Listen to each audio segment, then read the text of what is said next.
This program features live coverage of an African safari and may include animal kills and carcasses. Viewer discretion is advised. Good afternoon and welcome to the Sunset Safari, coming to you live from Djuma Private Game Reserve in the Sabi Sands, where we have got a wonderful herd of impala. I'm not sure if they've gone to drink or if they're on the way. I think maybe they're on the way back. But what a splendid afternoon it's turning out to be. There is lots of clouds on the horizon, and well, this afternoon, Mpo and I are going to be searching the watering holes just to see what's going on, what's happening, who's moving about, and then we'll take it from there as we go.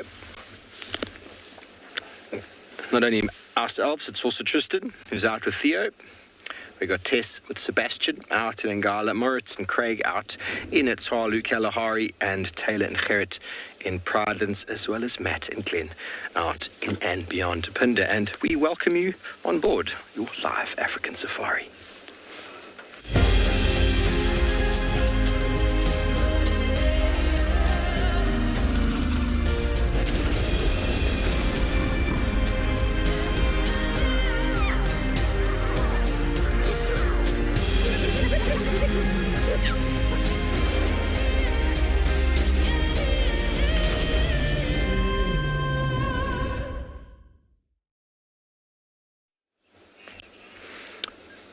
Hello again and welcome everybody to the Sunset Safari, coming to you live from Djuma Private Game Reserve, where our impalas are getting a little bit spooked in the wind. You never know, there might be something around, something might have passed earlier. Hello everybody, my name is Steve Holden, we're joined by Mpo on camera, and as always, we are delighted to have you with us on this afternoon safari, where you never know what might come about. So it is a lovely 30 degrees Celsius. 86 degrees Fahrenheit, and if you have any questions, please send them through to #WildEarth on Twitter, at FC on the YouTube channel, and if you're under the age of 18, please ask your parents or guardians to send the questions through via email to kidsquestions@wildearth.tv. Remember to go and register on the WildEarth website, head over to the live safari page, and you can submit your questions directly there. Don't forget, everybody, as well, we got a bit of a drive this week with regards to solace in nature. Finding solace. How have you managed to find solace? How have you managed to create a space for yourselves in these difficult times? What have you done personally or with your family or friends to sort of regain a little bit of peace in your life away from the fear and anxiety that's gripping the world at the moment? Have you been sitting in nature? Have you been walking? Have you been, whatever it is you've been doing, we'd love to get some videos, horizontal videos of whatever you've been doing with you, talking and telling us what you've been doing and how it's been making you feel, because nature has a way of connecting people, and possibly some of you are going to make everybody have a bit of a giggle in these tough times, which I think is vitally important. So please go ahead and send through those videos to #WildEarth on Twitter, WildEarth Live on Facebook, and WildEarth Official on Instagram. We'd love to put those together, and at some point put together a video encompassing all of your delightful tales and stories to help everybody during these tough times. Okay, well, it is very important, I think, everybody, that this time, more than any other time that we can remember in human history, to stand together, to help each other, not to isolate ourselves from each other's problems, but to help where we can. Friends, family, colleagues.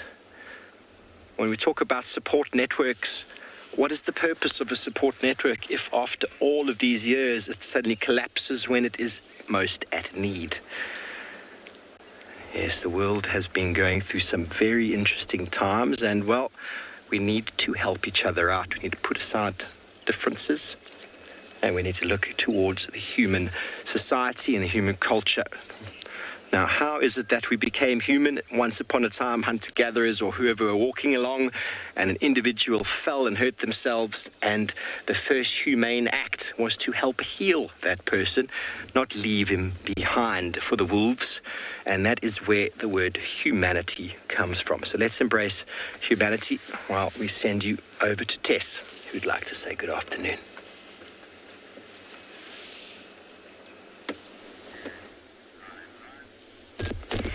Good afternoon from a very warm andBeyond Ngala this afternoon.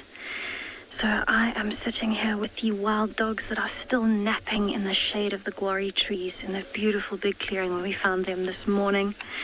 My name is Tessa. I'm going to be your guide this afternoon on safari here at andBeyond Ngala. Behind the camera we have Sebastian again today, and we are really hoping to stick with these wild dogs and see some action, but we're also hoping to follow Makoti male a little bit later and see if he's moved, because we haven't seen him in so long. But the wild dogs are really relaxing this afternoon. It has heated up considerably since this morning. It was nice and overcast. There was even some drizzle, and now we've got sunny blue skies. And it is incredibly warm, so I think these wild dogs are just trying to enjoy the shade until they build up some energy to go hunting a little bit later. So actually on the way here, we went through a clearing where there were quite a lot of impalas, and that's not too far from where we are. I'd say less than 500 meters as the crow flies from here to where those impalas are. And so I'm thinking that maybe a little bit later these wild dogs might get up and start moving. But you can see now they're just enjoying lying in that nice long green grass. So this is actually that male that has the broken ear, and behind him is one of the other males of the pack, and you can see him panting. His chest is moving quite a lot, trying to cool down in the shade. That particular male has quite beautiful markings. He's got a lot of white on him.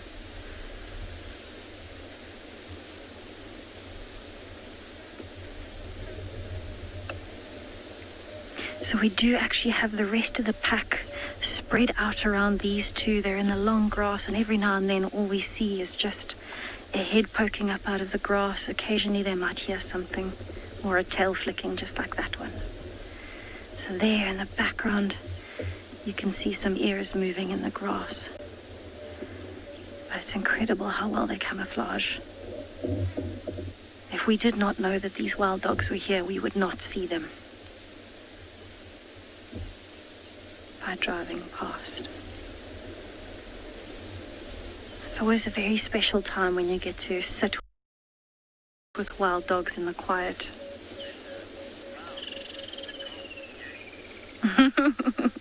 Linda, yes, we are still with the wild dogs.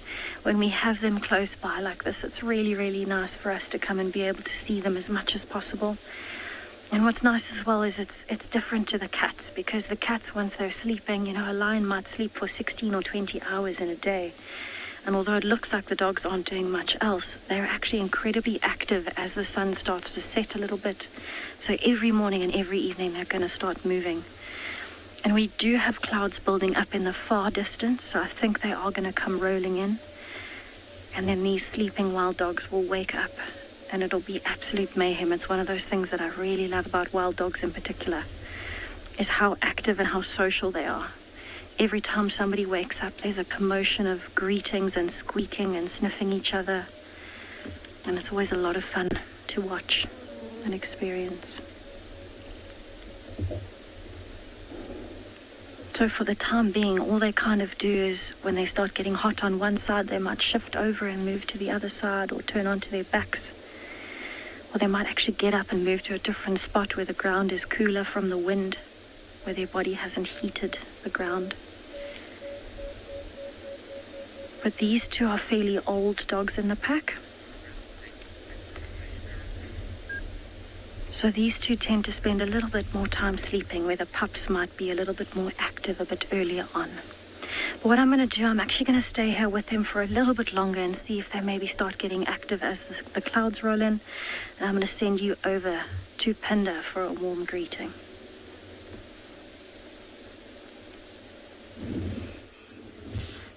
Good afternoon, everybody, and welcome to andBeyond's Phinda Private Game Reserve, where, like Tess and her wild dogs, we're also waiting for a couple of cheetah, those 5 young cheetah, to come to life this afternoon. It is an extremely hot afternoon this afternoon, so I don't think they'll be doing much for the foreseeable future until it cools down a little bit later on, and maybe this wind dies down. Every so often one of them pops their heads up just to make sure the coast is clear. But for the most part, I can see 3 of their little heads fast asleep. Well, one of them's just lifted them now. It sounded like a zebra in the background making a little bit of a commotion. We've come down to the floodplain. My name is DURELL, and behind the camera we've got Glenn. And yeah, we've come down to the floodplain. Grant let us know that he managed to find these 5 cheetah on the floodplain this morning. So we've come straight back and we've managed to find them. They've moved slightly further away from where they were last into a lovely little shady patch.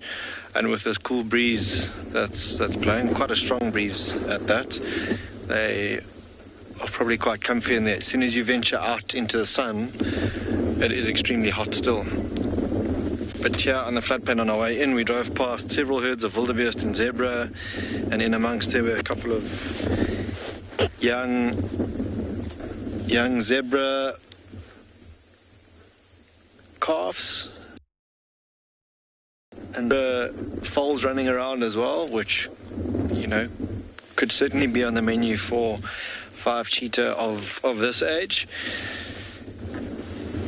Ideally for them, they'd be looking to hunt things like impala and impala lambs this time of year, but those lambs are already a couple months old and starting to get bigger and stronger and keep up with the others, or at least the adults when they're running. So it certainly is a challenge for them to hunt, but you never know. Being 5 of them, they are able to chase things towards one another and catch things when they are hunting, but for now it looks like they're quite content in that little spot up on this embankment. And yeah, out here on the floodplain we keep hearing and seeing updates of that tropical storm that's heading our way, just gone over Madagascar. I think it's called Eloise, with gusts of wind up to 210 kilometers an hour. And from all the guys just sitting having a chat about it, the amount of rain that's expected, I think the one day was 140 mils of rain, which is quite frightening to imagine, but exactly what we need to fill up a couple of the dried up watering holes here where we are on the floodplain. This eventually leads into False Bay and then St. Lucia, which there are also some ridiculous photos that are doing the rounds on social media at the moment. There are crocodiles in the ocean and St. Lucia itself in the lake with small bull sharks that they've caught, bull shark pups that they've caught. There've been hippos in the ocean and then crocodiles swimming in the ocean as well as a massive crocodile head that someone posed with in a photo that washed up on the beach. So all sorts of things happening, and with rains like that we could very well have maybe not the crocodiles we already have in the rivers below on our border, but things like maybe the sharks venturing up here if there is significant rain enough to fill up these estuaries up to the floodplain where we are, and that will certainly convert what you see here around us. I'm going to stick around with these cheetah and see if they decide to move, but for now we're going to head off to Tristan.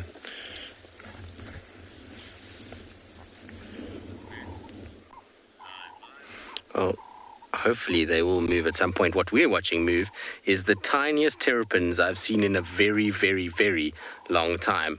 These little guys are probably no bigger. In fact, I could probably fit 2 of them in the palm of my hand to give you an idea of how small they are. They are little. You can see the size of the grains of sand in relation to their little shells and their heads as they pop up. They really aren't very big at all. Shame. There's a whole bunch of them inside here, so we're just going to have to go very, very, very slowly through this little puddle as we go, because there's a reason why we need to get through it, which I'll get into shortly. My name's Tristan. On camera I've got Theo this afternoon, and it's nice to have you all aboard in Djuma and, well, the various other locations in South Africa. Now, we're following tracks for what I'm hoping, fingers crossed, is Tlalamba from during the day today. She's walked... it looks like during this morning's game drive up this road. The tracks are really tricky to see at the moment. It's not easy at all, and luckily she's kind of staying on the road for now, but we're going to try and figure out where she's gone. There was also a young male track that was walking same time-ish. She's on top of that, but he was also moving around here, so I don't know if it's maybe that young male that Steve saw that's also in the area, But Steve's going to check parallel with me, and hopefully we'll be able to find Kalamba. I know a lot of you have been asking about her. She's been very scarce of late, which could be for a number of reasons. Could be she's looking for mating rights. She could be already pregnant and is looking for den sites. We don't know these things. I mean, I haven't seen her in a month, so don't really know what she looks like at the moment. But if we can catch up with her, I'll be super, super happy. She's such a beautiful cat that any time to spend with her is good. But I'm just checking very carefully. So she walked here. If I show you guys, the sun makes it a little harder to see. With the shadow of the car, I can see it. But if you look straight over in that dark little piece of mud next to the water, you can see where she's walked. You can just make out the track from here. So in the little light patch there, go forward, up a little bit. That's too far. There's a little vagrant. Come down, sorry. Down, down, down, down, down, down, down. Right to the left a little bit. A little bit more. And there, straight into the middle of where your screen is down. There we go. You can hardly see them, but to the bottom left corner, and then the right of bottom left corner, you can see there's little holes there where the shadow is kind of moving. That's kind of roughly where they are. They're really difficult to see from this angle, unfortunately, with the sun. So that's what we're looking for as we're going, and it's proving to be near impossible in places. Hopefully, though, we'll eventually kind of pick her up somewhere here. You're right there. Theo, I think, just got a little fly in his mouth, which is never funny. Hopefully, because it got hot quite quickly, she's decided to lie down somewhere. But we also know with Kalamba that she can be anywhere at any time. Now, why I think it's Kalamba is where we're going is this route that she takes pretty much all the time. She comes from sort of camp / quarantine area, and she just goes beeline straight to Buffelshoek and walks straight up this road. Shadulu doesn't really come up this way. We know Tandi these days doesn't, and we know that Tandi's all the way down at Chitwa, or was down at Chitwa, so it would be a big surprise if she came this side. I'm just trying to see if I can still see her tracks. I think I just saw them. Yeah, there they are. They're still going. Now, because of the rain this morning, it's actually helping me on this road, so I'm hoping that where she keeps walking is actually where no one has driven, because her track as I'm driving, I'm not actually looking for the toes in the back of the pad as we're driving at the moment. I'm looking for a slight shine on the road surface. The road is very textured after the rain. It's got all the little droplets have left a very kind of rough surface, and where she's been standing and walking leaves a little soft sheen, and it almost kind of looks as though somebody's come and with their finger and just polished that little section of the road. And so that's how I'm able to kind of follow it from the car rather than having to get off and walk all the way along.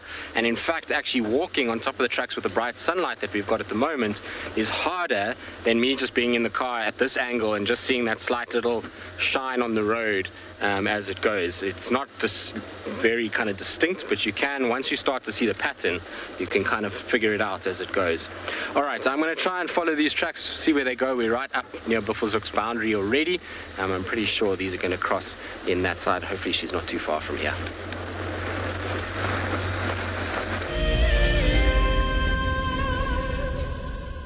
Our first WildEarth Explorers competition has closed, and we have a winner.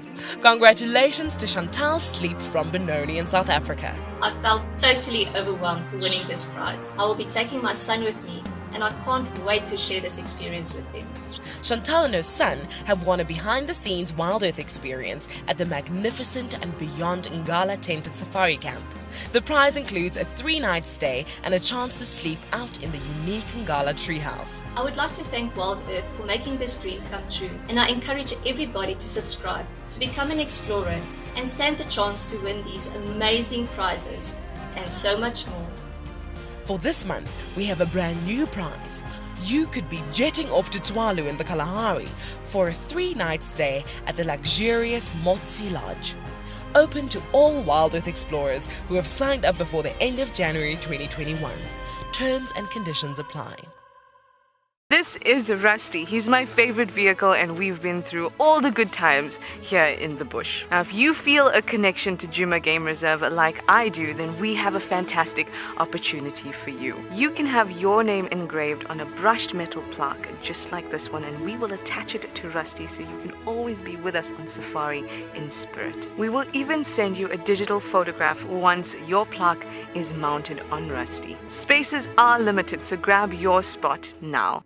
Africa is very special, and when you come down here, even when you're watching through our camera, the landscapes change from desert to bushveld to up in the Masai Mara where there's grassland. That means that the biodiversity changes as we move along Africa. And what I love most about connecting with you guys is the fact that I get to share these wonderful experiences with thousands of people. Catch up with the guides daily here on WildEarth.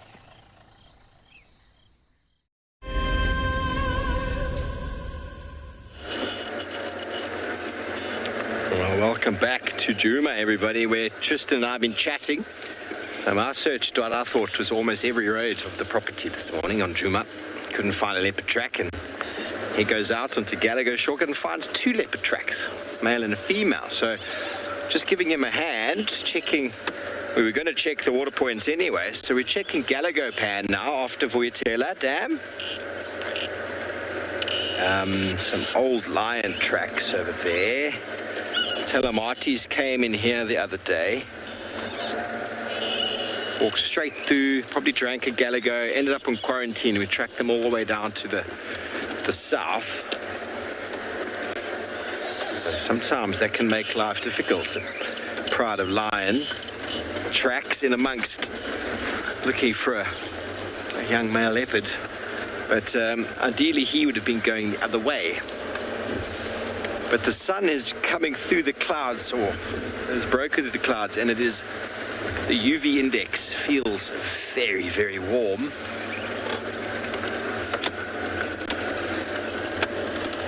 Okay, so this is Gallagher Pan. You can imagine that if there was a leopard sitting here, it would be in the shade. Jesse, leopard would definitely at this time of day be in the shade somewhere, but you know, Tristan's been telling me on the radio that by the way the tracks of the female he's following are moving, she's been moving in the day. So it's not impossible for a leopard to move. I mean, it was cloudy for quite a bit of this morning, but this pan is very exposed. So if he was around here, he would be in the drainage line in the shade, and to find him now just by random visual sight is going to be very hard. So hopefully we'll be able to pick up on some tracks of him. It's a young male. It's probably the same male I saw on the dam wall a couple of days ago that baboon chased away. Okay, let's get moving aboard. The sun sitting in one place is very warm. Keep going. We need high factor sun cream in these kind of days.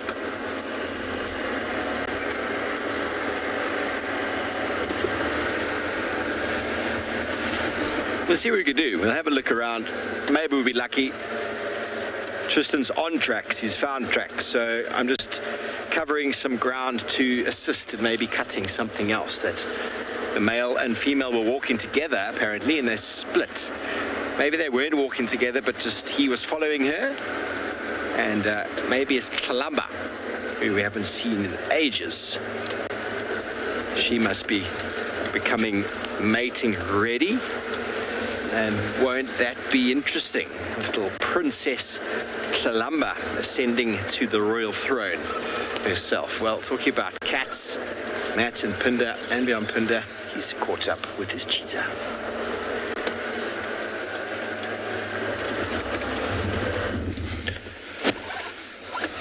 Welcome back to Phinda, everybody. Can still see these cheetah in and out of consciousness here on the floodplain.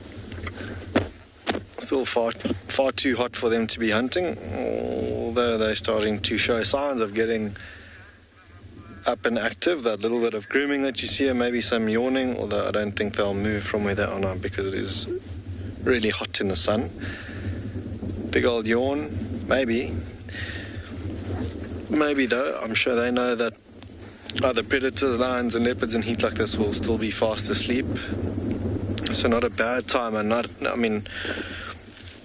definitely a time that you'd see a cheetah mother moving with the youngsters is in heat like this, because she knows very well that other predators will be fast asleep. So not a bad time to cash in, but yeah, that cheetah, contrary to what the yawning and grooming does, has just put its head straight back down. In fact, you can see that very white underneath of its chin quite nicely now as it lies like that. Wonder where the other two are. I can see 3 heads, maybe 4 heads, and then the 5th must be tucked away a little bit further away. Ainsley, you're asking if amongst the 5 cheetah there'd be a leader. There more than likely will be a dominant cheetah out of the 5 of them, maybe one that gets up first and sort of leads them on to the next part of where they need to go, or the hunt sort of takes initiative of getting up and moving in that direction of potential food. You might find that one to be the more dominant.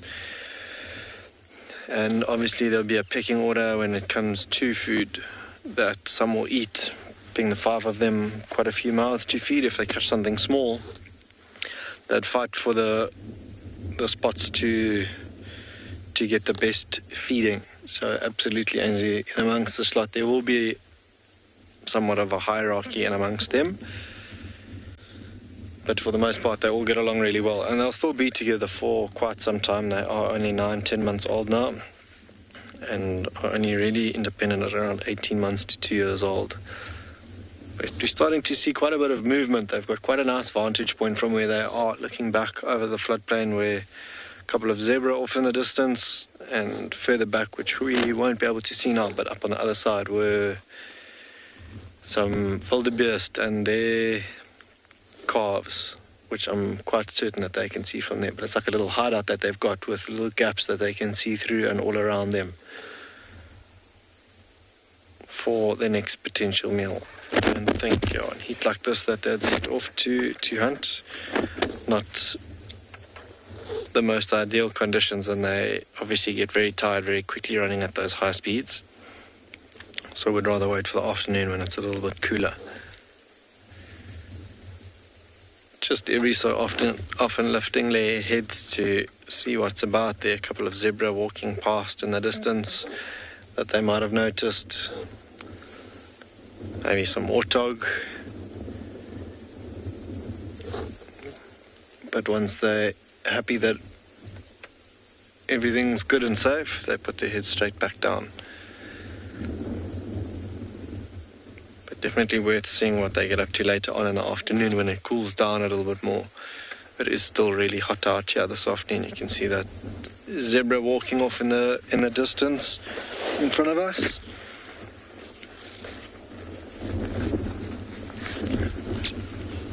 There's something like a zebra that's gotten the attention of this cheetah. This cheetah's now sitting up.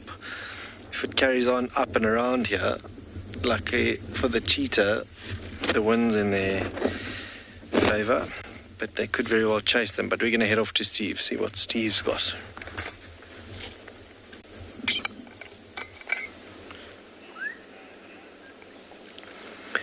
Welcome back to Djuma, everybody. We've got a bird of prey once again, as we had this morning. This time a starling is going to be the brave one to shoo him away. It's the African harrier hawk. You can see the featherless legs.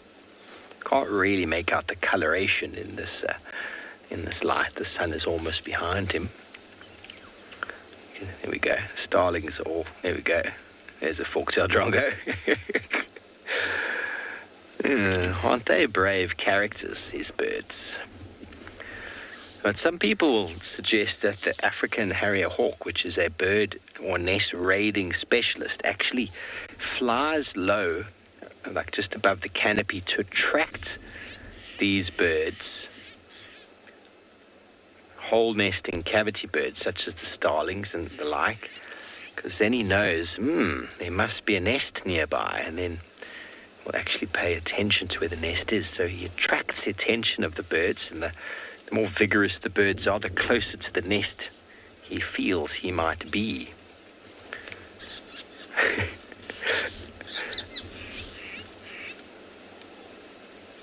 And that's the fork-tailed drongo with all of the guts in the world. It's called mobbing behavior, everybody. Birds of prey get by being still. There's a kingfisher now, even. Another hole nesting bird. Clearly, this dead tree has got a few cavities in it. Not the drongo. The drongo wouldn't be nesting a cavity. It'd be nesting in a little cup nest hidden in a tree. A cavity nest meaning old woodpecker burrows or holes in trees.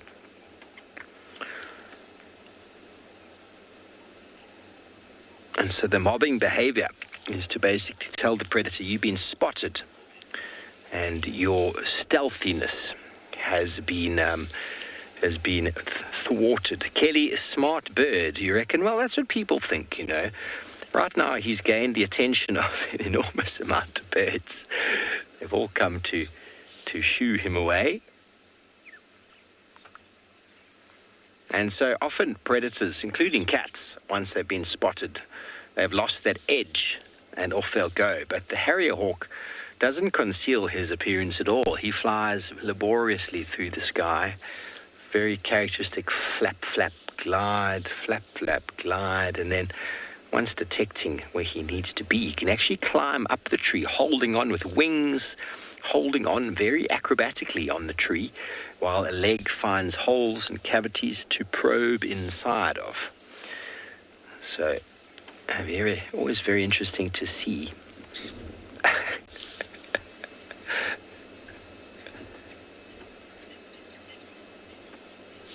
And it's always the fork-tailed drongo. He's going through a bit of a molt there. You can see his new tail feathers coming through. Always the forky. He's got the guts to really give it to these big birds.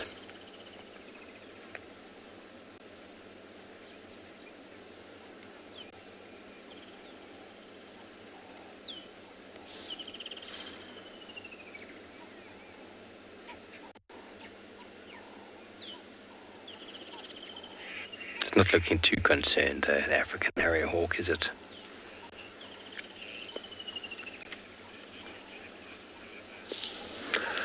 James, you'd think so, but, you know, while standing there, he's not very agile. He could bite at them, but they're very quick. He's not as agile as they are. He's quite a slow-moving bird, but yes, of course, there's risk.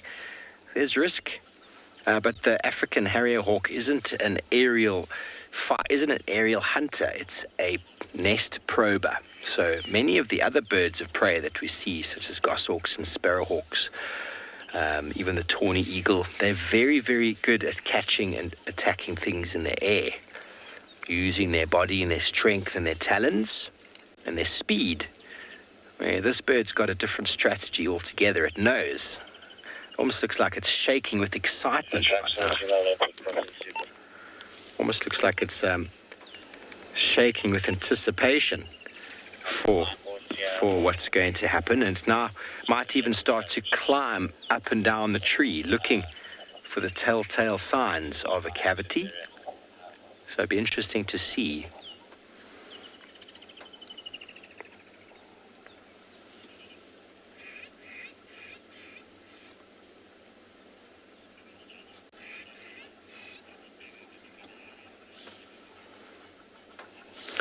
Listen, definitely the harrier hawk is bigger than the sparrowhawk. Sparrowhawks in general are quite small. I'll get some dimensions for you now. You get sparrowhawks, then you get goshawks, and then you get harrier hawks, or hawks in general. But harriers, the reason why this is called a harrier hawk is because the way it flies is very harrier-like. Harriers have got very broad wings for helping them to coast along sort of open grasslands or marsh areas or wetlands, and it requires very little energy for them to fly. It's a very typical flap, glide. I'll have a look for you now, though. Okay, so the African harrier hawk is 63 centimeters long, 750 grams, which is not very big, is it? Now, let me try and find you. Problem is, they're not all on the same page, so I'm going to have to just search for you. Sparrow hawks are much smaller. Little sparrowhawk is the smallest. As the name suggests, it's only 25 centimeters, 74 grams. So there's an entire 700 grams there in difference. So very, very different size altogether. But the sparrowhawks and goshawks are all about maneuverability and speed. Most of them pursue their prey through the air. High pace chasing. The goshawk, the shikra, African goshawk, 45 centimeters, 360 grams. So that's a bit bigger, quite a bit bigger. The African goshawks. You see, it goes from sparrowhawk to goshawk to hawk. And then we don't really have too many true hawks in South Africa.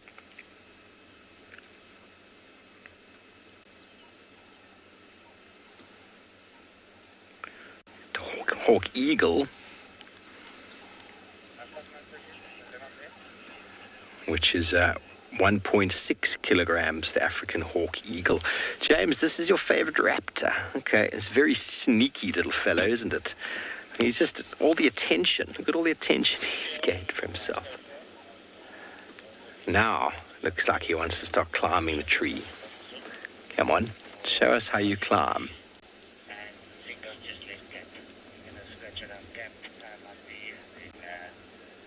Starlings are watching him closely. There's not another dead tree for quite some distance. It's possible that there might be some breeding nests in this tree itself. It's known as a habitat tree. You see on the left there, birds have landed just on the left stalk. You can just see a tail sticking out. There we go. Other bird's gone to it. There could be cavities there that this bird's trying to figure out. And they're very good at climbing. It's quite something to see a bird holding on to a tree stump with its wings. As it sort of moves its leg, it's able to sort of turn and twist its leg or ankle or knee joint, whatever you want to call it. Look at all the birds now. Come on, let's all get him at the same time. Oh, here comes the helmet shrikes now. The Retz's helmet shrikes are bombing him en masse. Pan out just zoom out just slightly and you'll see all of them. Bang, bang, bang.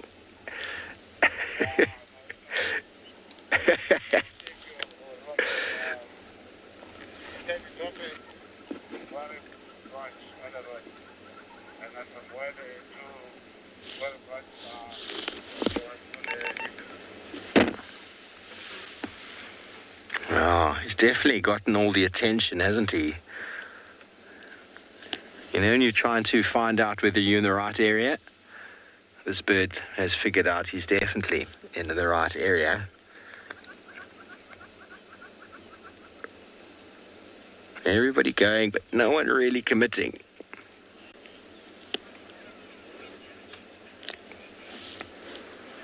Bryony, we don't really like to compare those sort of things. We talk about intelligence. There's so much natural intelligence in nature, so much instinct. What's going on right now is the defense of one's nest, which is an instinctive trait. These birds all know that they've got to chase away the predator, and they're putting themselves on the line. So that's got nothing to do with intelligence. That's completely a driver for defense of the chicks. Putting one's life at risk, I think it requires no intelligence at all there. That's just a natural instinct that kicks in.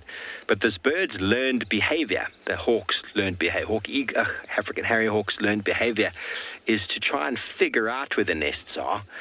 Many of the nests are very camouflaged and almost impossible to find. So how do you find? But by presenting yourself. And I think that is a nice strategy. But he has to still get past all of these watchful eyes and beaks. Most birds do have the potential to hurt each other. You don't often see it happening, but they do have the potential to irritate at least. And if we had the right light now, I bet you the African hawk eagle's face would be bloodshot red right now. It's hard to see it in this light. And when he gets excited in breeding season, the yellow face goes red. And when he gets irritated like this, it'll also go red.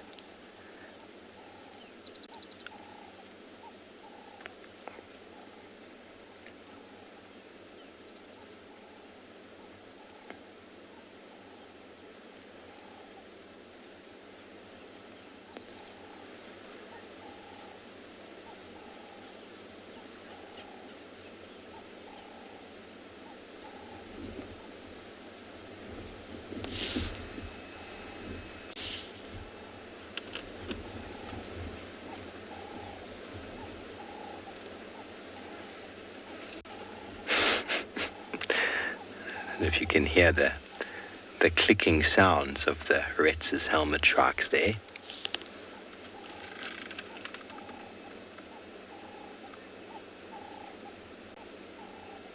A beautiful blue sky behind is about to be overwhelmed by some cloud.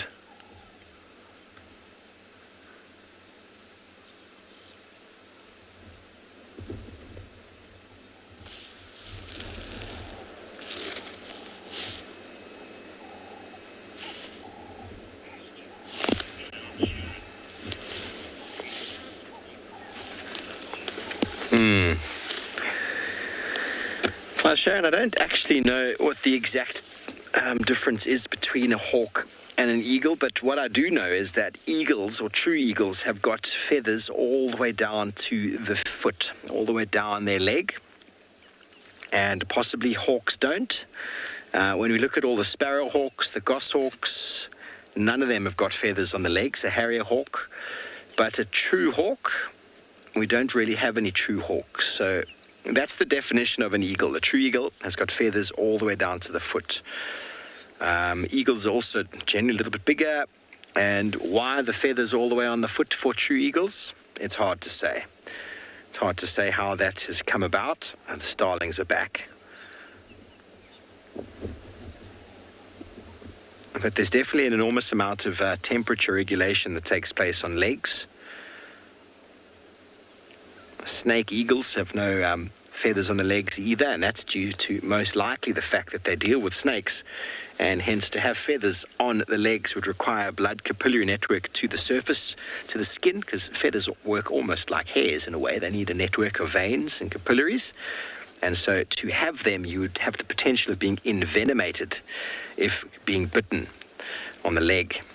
So snake eagles don't have, and maybe many hawks and the like don't have either, due to their potential for feeding on snakes as well.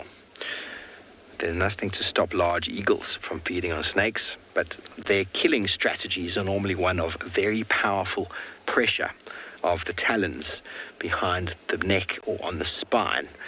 So maybe they're not too concerned with being bitten.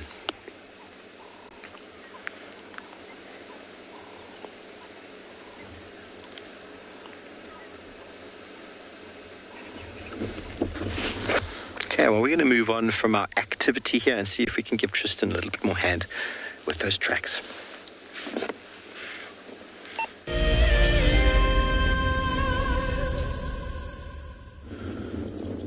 From that formerly known as a gymnogene back to these lines, there was quite a bit of commotion now with what sounded like crown lapwings, or crown plovers as they were once known, behind us, and something like a marsh harrier archer could very well have been disturbing them. They're very protective over their eggs, those lapwings. Not sure if, for those of you that play golf back home, you know those lapwings that attack you if your golf ball lands anywhere near them, caused quite a stir behind us. And it had all 5 of these cheetah with their heads up, just looking in that, peering off in that direction to see what it was. But once they saw it was a bird of prey and not a threat to them, they've all settled back down again. Still really hot, still with a bit of a breeze blowing. I think they're quite happy in the shade of that quarry tree that you see them in now. We've had the most beautiful bee-eater, the blue-cheeked bee-eater fly over us. It's such a lovely view. I thought it was going to land. There's a stump in front of us. Thought it was going to land there, but it didn't. It carried on. Very, very liquid call that it has as well. The cheetah didn't acknowledge it. They were all fast asleep when it flew overhead. But what I might do is carry on. I'll leave these cheetah in peace and maybe return a little bit later to see if they're on a little bit active when it's cooler. See if we can't find something else this afternoon. Go back to that area that Grant was in this morning and perhaps that leopard shows its face.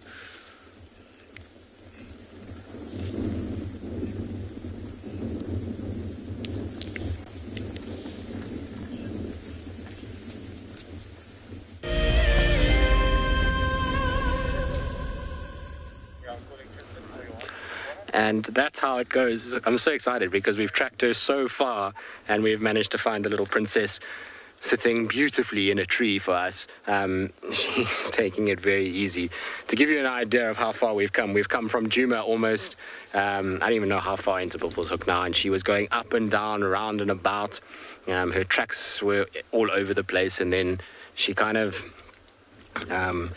got driven over by a car in places, so it was tricky to see where her tracks were going, and kind of followed on foot for a long time, and then eventually spotted her in the tree up ahead, which is really, really cool. And she's got those piercing, beautiful eyes, as only Kalamba can have. It's a pity there's these little sticks in front of her face for now, but that's okay. We might reposition slightly. You know what? I think let's reposition, because I've seen there's another gap here that might work a little bit better. But I'm super excited that we're going to get to spend some time with her. Unfortunately, if she does come down the tree, it's going to be a bit tricky, because where we are is right on the edge of our signal range, to the sort of northwest of Buffelshoek. Are you going to watch us from there? That's actually world class, because I would rather you watched us from there. I'm just going to straighten us out so that it's not back-breaking work for Theo on the back. There we go. And you can see the telltale giveaway already from that shot there, is that little tail hanging down. So that's what I spotted first, was just the tail. Luckily, she's facing the opposite direction from where I was walking, because otherwise she might have come down the tree and disappeared in this long grass. But at least, like I said, we found her and she looks fairly comfortable. It's still very warm at the moment, so I don't think we're going to see little Kalamba coming down anytime soon. She also looks like she's got a very full belly. Her tummy is full, if you look at that. Full or full of cubs? I wonder. It could be cool if she's pregnant. That would be awesome. I mean, we wouldn't know because we haven't seen her mating. There's no kill in this tree that I can see. I'm just scanning around. And given how far she's walked, I doubt that there is a kill here. She's come, like I say, all the way from basically Djuma's camp into Buffelshoek. So it's not like she's kind of just been milling about this area. If she had a kill, that's what we would notice, is her tracks would be very localized to around this tree, whereas she's traveled quite a distance. So if she did have a kill, it was on Djuma the last few days, and we just didn't find it, which is par for the course when you get the rains like we've had. Or, like I say, she's mated in secret, and that's why she's been a bit elusive of late.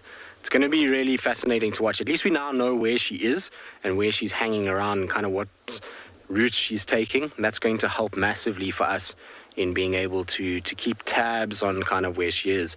I often say this when we come back to work after being away for a little bit, it really does take us a little bit of time to just get the patterns going again. While overall they're pretty similar, sometimes, kind of month apart, they can start to utilize different roads. Maybe another female's pushing another male and can just slightly alter what they're doing and where they're walking. So, for example, Tandi's a great one for this, because when I was here a month ago, she was always around Torchwood Camp.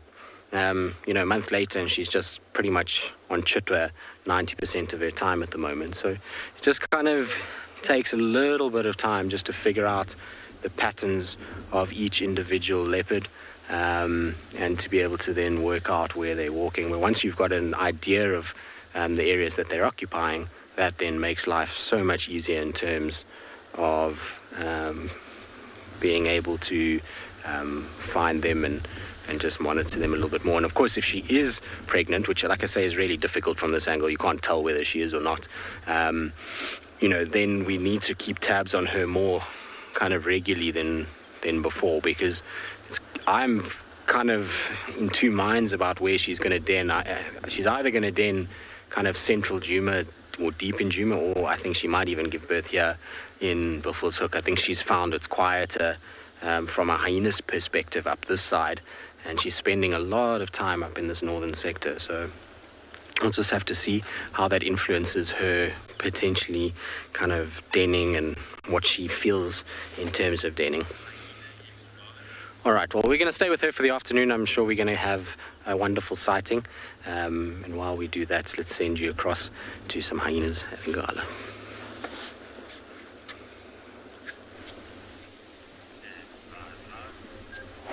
Welcome back to andBeyond Ngala, everybody, going from one predator to another.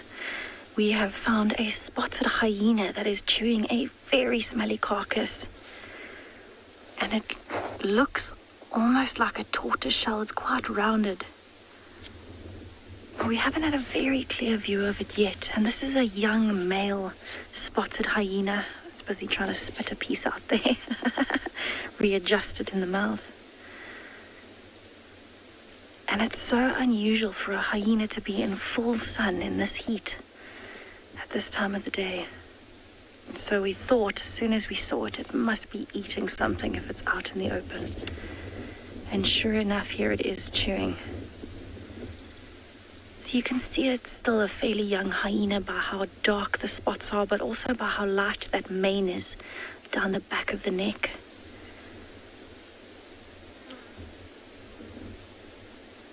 And it's definitely not got a full stomach, so it's no wonder that it is busy eating. You can see there it's quite flat, some longer hairs on the belly. And such a beautiful coat. No scarring or anything on the body, just one or two on the neck and the face. And you can hear that crunching.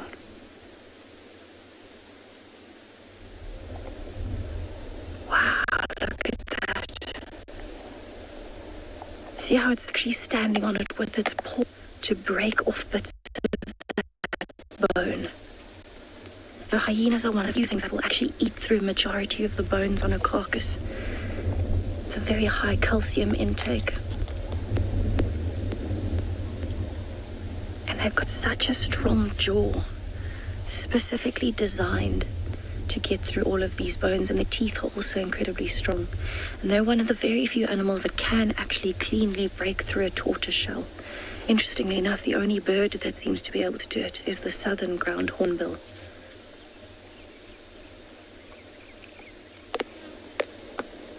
Wow, that crunching.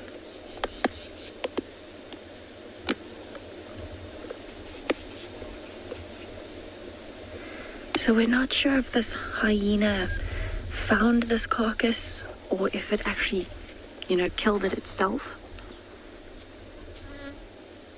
But with the jaw so strong, it very well could have killed this itself. It definitely looks like a tortoise, and by the size of it, I would say a leopard tortoise, which is fairly large. And there's actually a lot of good meat if you can break through the shell of a leopard tortoise, because the entire inside of that shell is the tortoise's body with all of the organs. It's heard something. And I compare those ears to the wild dogs that we saw earlier. Much shorter and rounder. There's an impala in the background. I think that's what it's heard. Oh, there's another one. So there's actually a herd there, but the impalas are not very worried about this hyena because it's in the open, it's in plain sight, and it's already occupied.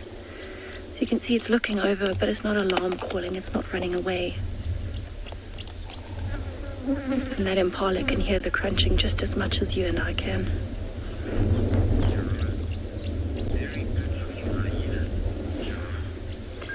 Jerome, it is a very good-looking hyena. He's quite a handsome boy, especially because he is still young. His coat is still nice and fluffy and clean, and very vivid spots. In some older hyenas, those spots start to fade.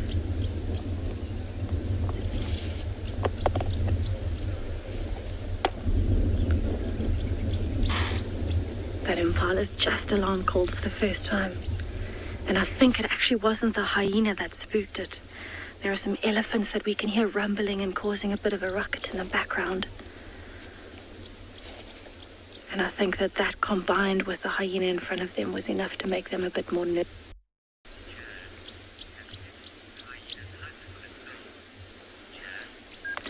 Chad, I have seen hyenas hunt for themselves. They are very similar to the wild dogs in the way that they hunt. They'll work together as a clan, and they'll outrun something because they have more stamina. Can you hear the elephants? They have a lot more stamina, and so they keep running until the animal can't run anymore. What they do is they bite on and rip pieces off until the animal dies. And I've seen them hunting kudus. I've seen them hunting nyalas and bushbuck, impalas as well. And just memorable for me was I saw 8 hyenas that actually killed a 3-year-old female rhino. And that was a very intense experience. You can imagine how big a rhino is. And the hyenas managed to corner her in a section where she couldn't get out because the bush was very thick behind her. And it's amazing, now that hyena's had enough food, now it's decided it's time to go. It's actually moving directly towards where we could hear those elephants in the background. And I think it's probably going there to investigate whether the elephants have been upset by signs. We know that those Birmingham sub-adults that we saw yesterday on Drive, they have been in this area. I saw their tracks here this morning, but we didn't manage to find them. So maybe they might be around, and maybe that's why the hyena was actually here in the first place, and just being opportunistic happened upon that carcass. So what I'm going to do, I'm going to keep going, see if we can maybe bump into those Birmingham sub-adults or those elephants, and I'll send you over to Phinda in the meantime.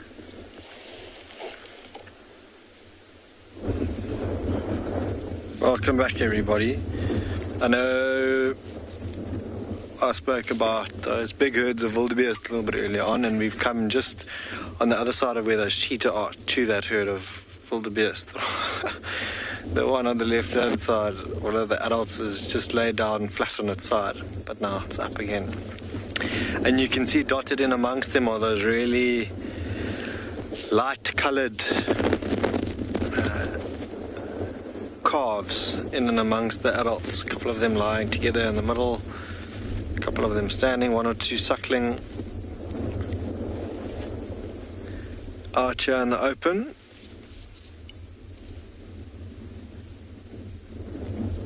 Looks like a different species altogether. In fact, the tracker that I was driving with the other day, we saw a herd of them running with their youngsters, and he said, look, some wildebeest and impala obviously making a joke, which everyone quite enjoyed at the time, and I did too, but they are completely different in colour, and they are so much more camouflaged than the adults as you see them lying down there, which is, you know, part of the reason as to why they are a different colour. And you might find that with a couple of different antelope species as well. I know sable are the same, and you might find several others, but almost always really big herds of zebra and wildebeest out here on the floodplain.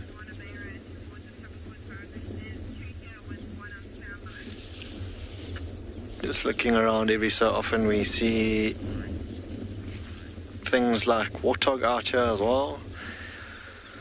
When the weather starts changing, as you heard me speaking about that tropical storm that's on its way here, Eloise, when that starts arriving, we might see the herds of elephants out here in the open.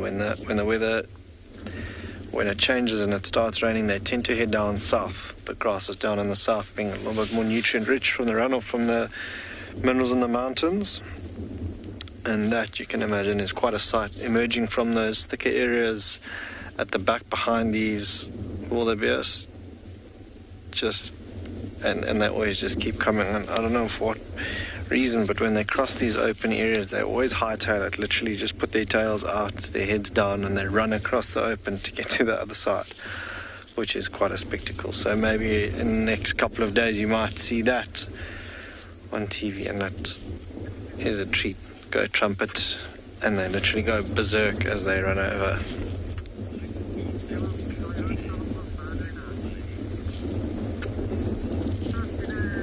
Smiley, you're asking why these animals, I think if I heard you correctly, do not need shade. There is quite a nice cool breeze blowing this afternoon, which is probably for the most part while they are out in the open. You can see like those cheetah are also lying down, some of them are still have their heads down grazing. But a steady breeze blowing, which is keeping them quite cool. So no real need for them to hide in the shady areas. Out in the open, they obviously can see things like those cheetah coming from a distance and head to safety in due course as well. So yeah, I think this strong breeze or cool breeze is what's allowing them to be out in the open. For 5 o'clock in the afternoon, it's still hot. I'd say around 30 odd degrees, maybe a little bit more, between 30 and 35 degrees here. And yeah, maybe earlier on this afternoon during the heat of the day, 12, 1 o'clock, 2 o'clock is when they would have been tucked away, maybe in the areas behind us that are a little bit more sheltered. But for the most part, every so often a couple of them are lying down and hunkering down.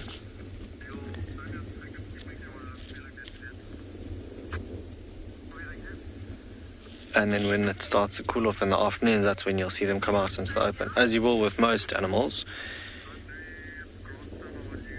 And that's when you'll see predators as well. If it does get cooler on, or cooler earlier on, with a bit of cloud cover like we've got today, maybe you'll start to see leopards and lions a little bit more active. Maybe the cheetah decide to move earlier than they would normally if it's cooler. But it is actually a very pleasant breeze blowing this afternoon. Maybe the beginning bits of that tropical storm that I speak about that's brewing. And if we do get the promised rain that they speak about, I've only ever seen this area in my time on Phinda completely underwater once, and that was in February 2018, where I think we had close to around 300 mils of rain in 5 days. And yeah, the storm promises to bring almost half of that in a day. And if that is the case, and if we get consistent rain, we could very well start to see this filling up. And together with that, the bird life, which would include things like black kukul out here on the floodplain, which is a special one to see, as well as maybe something that I haven't seen here on Phinda, but on the outskirts I have, is a rosy-throated longclaw, which is an amazing one to add for all you avid couch twitchers at home. This scene reminds me somewhat of East Africa as well, with all these wildebeest out in the open and relatively big skies above. But out there, yeah, a herd like this would be considered minute compared to some of the herds that you see there during the migration. Around 2 million strong up in East Africa, and a spectacle that I would one day love to see. And we heard it, I mean, when you have that many animals, you hear a couple of grunts and things like that. There was a youngster who was separated from its mom that we heard calling earlier. But I might carry on. I might see if we can't find a leopard here on Phinda and send you off to Tristan, who I believe has also just found a leopard.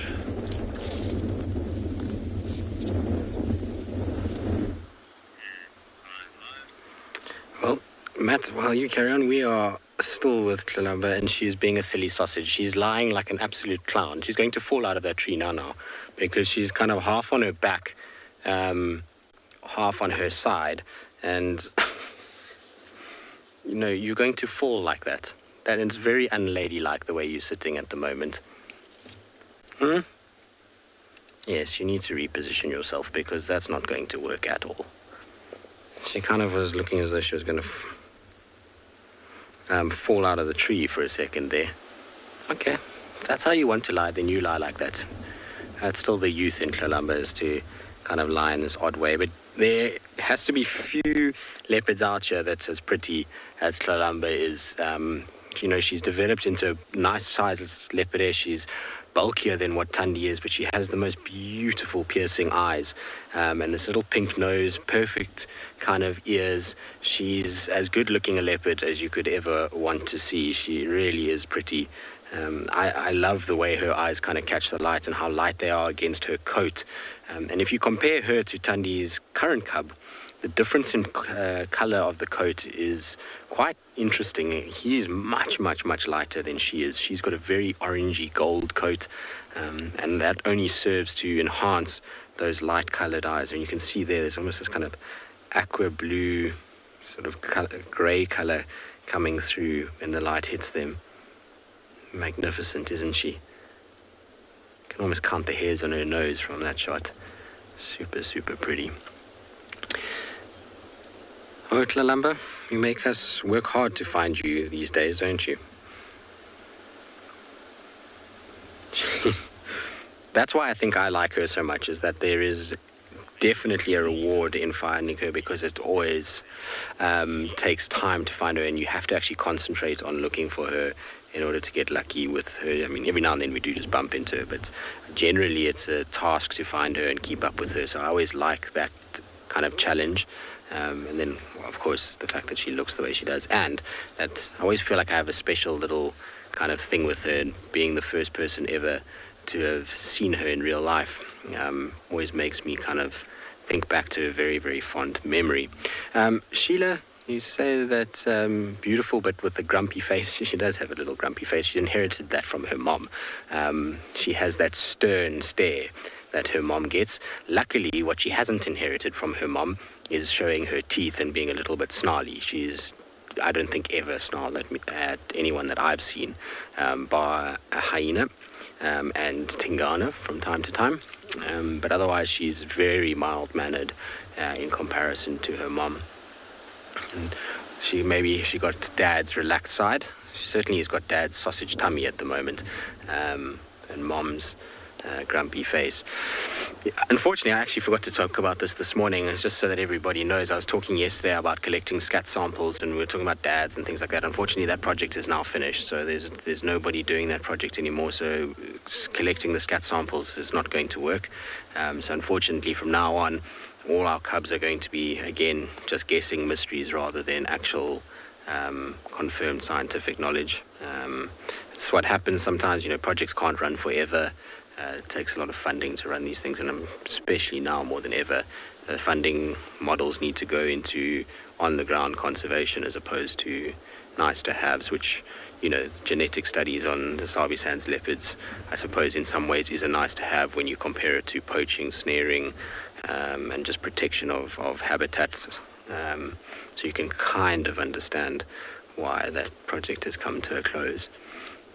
Sad though, I was really hoping, because yesterday was a perfect day, because we got Sabui's female cub to defecate in front of us, as well as Thandi's cub, so we would have been able to collect both of those, which would have been really cool to figure out who's kind of mated. We suspect Mulawati for both of those, and given where Thandi and Sabui are hanging around, it would make sense. But you never really know as to who the males could be. You could just get a sneaky male that kind of slipped in there. What are you doing? That cannot be comfortable. I don't know, maybe she's just stopping flies going up her ears. But up there, she shouldn't be bothered too much. It's why leopards like to lie up in the trees at this time of the year. It gets out of the way of a lot of the flies that are hanging about and all the other things that are in the grass. Kyle, no, they don't. And actually, it's been a long time since I've seen this many leopards up trees, and it's all to do with the weather that we've had this summer. So, over the course of the last few years, we've had very dry conditions, which has meant shorter grass and less prolific grass. Whereas now, oh, you silly sausage, what are you doing? Between the paws and the tail and the head, it is the most ridiculous leopard sleeping in a tree I think I've seen in a very long time. She's all over the place. crazy. So, because of the drier conditions, the leopards were able to lie in the grass and be a lot more comfortable. But because we've had a very high rainfall, it's meant that the grass has grown very long and very thick. And that means that there's going to be a prolific amount of ticks, grass seeds, and all of that's very uncomfortable for these animals, as well as biting flies. So they go up the trees now because, one is it gets them out of the way of those biting flies. Generally, the higher you go, the less biting flies you find. There's a nice breeze up there, so it's not only shady and cool, but they're also out of the grass, which means they don't get huge amounts of tick loads on them. They're avoiding that parasite load that they'll get if they lay in the grass, because a lot of little tick nests in the grass, and if they lie on one of those, they can get absolutely hammered. And I don't know if some of you will remember this, but Tlalamba, when she was just left her mom, it was one of the kind of beginning times where we saw her on her own. She was absolutely covered in ticks on the back of her head. It was the first summer where we had decent rain since she had been born, and she just kind of had them all on the back of her neck, over her ears. And I think she's kind of learnt, as of many others, that trees are going to be much more comfortable at this time of the year from that, and much more manageable from a tick load perspective. And that's why we're seeing a lot more leopards up trees and on mounds at the moment. And thankfully, because if they didn't sit like this nowadays, we would struggle. I can tell you with 100% certainty, if she hadn't been up this tree, we wouldn't have found her this afternoon. Once they go off the road, the ability to track them, particularly at this time of the day, decreases almost 90%. In the mornings, it's different, because in the mornings, there's a bit of dew on the grass, and when they walk, they leave a very clear track through the grass, and the path you can see very clearly where they've gone. But in the afternoons, they walk and the grass kind of just springs back up, and you can't actually discern where they've gone, especially a light animal like a female leopard. And if they lie down in this, you'll stand on top of them before you see them. So it's great that they are sitting raised at the moment. It's really helping us. And on top of it, they're walking roads a lot more than they would normally. So she's not a big road walker. She's always one that likes to go through, bushes and things like that. But she walked, she's walking on roads a lot more, I've noticed, even since in December, just to stay out of this long grass as much as possible.